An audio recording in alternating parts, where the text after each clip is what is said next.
कहानी जो सोच बदल दे। एक राजा ने अपने सैनिकों को सड़क के बीच में एक बड़ी चट्टान रखने के लिए कहा। चट्टान को बीच सड़क में रखवा कर राजा ने अपने सैनिकों से छुपकर उस चट्टान पर नजर रखने के लिए कहा कि देखना है उस चट्टान को रास्ते से कौन हटाता है। लोग उस जगह पर आते रहे और जाते रहे, लेकिन किसी ने भी उस चट्टान को रास्ते से हटाने की कोशिश नहीं की। उस चट्टान के पास से लोगों के गुजरने वालों में राजा के कुछ करीबी लोग और शहर के बड़े व्यापारी भी शामिल थे, और उनमें से कुछ लोग तो राजा को ही कोसने लगते हैं कि क्या राजा इस चट्टान को भी रास्ते से नहीं हटवा सकता। लेकिन किसी ने भी उस चट्टान को रास्ते से हटाने का प्रयास नहीं किया। ऐसा काफ़ी दिनों तक चलता रहा। एक दिन एक किसान अपनी सब्जियों के साथ उधर से गुजर रहा था। उसने चट्टान को रास्ते में पड़े देखा और सोचा कि सबको इस चट्टान की वजह से कितनी तकलीफ हो रही है। उसने अपनी मजबूत लाठी से उस चट्टान को एक तरफ धकेलने की कोशिश शुरू कर दी।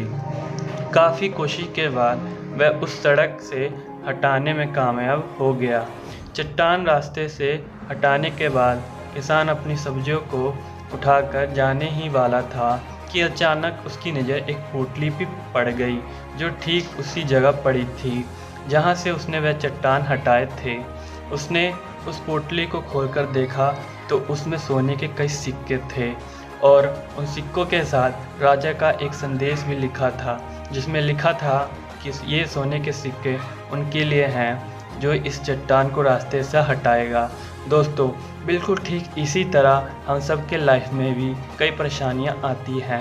कुछ लोग उन परेशानियों से बचकर निकल जाते हैं और कुछ रास्ता बदल देते हैं, और चंद लोग ठान लेते हैं उन परेशानियों का हल निकाल लेने की, और ऐसे ही लोग मुश्किलों में संभावनाएं और संभावनाओं में छिपे अवसर खोज लेते हैं। मजबूत इरादे और नेक दिल के साथ किए गए कोशिशों के परिणाम हमेशा ही अच्छे आते हैं। इसलिए हम जीवन के परेशानियों से घबराओ मत, बल्कि उन परेशानियों को हल करने की कोशिश करते हुए जीवन सफ़र में आगे बढ़ते रहो। मैं उम्मीद करता हूँ कि ये कहानी आपको पसंद आई होगी। इस कहानी पे आपकी क्या राय है, कमेंट करके हमें ज़रूर बताएं। अगर आपको कहानी पसंद आई है तो वीडियो को लाइक एंड शेयर करना बिल्कुल ना भूलिए। चैनल पर नया है तो चैनल को सब्सक्राइब जरूर कीजिए। कहानी सुनने के लिए आपका बहुत बहुत धन्यवाद। मिलते हैं किसी नए वीडियो में, तब तक के लिए जय हिंद, जय भारत।